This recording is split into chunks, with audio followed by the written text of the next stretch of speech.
Tired of chasing payments stuck in the wrong account? Let's get your Deliveroo bank details updated in a flash. First, grab your phone and open the Deliveroo Rider app. That's your mission control for all things delivery. Next, look for the main menu. You'll find it neatly tucked away behind those 3 horizontal lines in the top left corner of your screen. Tap to unlock. A menu will slide out with a bunch of options. Scroll down until you spot account. It's time to dive into your personal settings.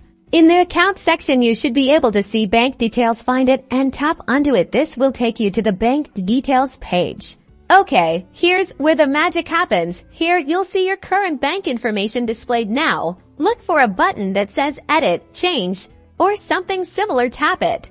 You'll be prompted to enter all your new bank details: account name, sort code, and account number. Triple check that you have entered these correctly. Typos can cause delays. You should get a confirmation with a green tick. If you don't get the green tick and are unsure whether the details have been entered, go back to the bank details page to check. And there you have it. All done. Accurate and timely payments are vital for riders and drivers. So take the step to update your bank details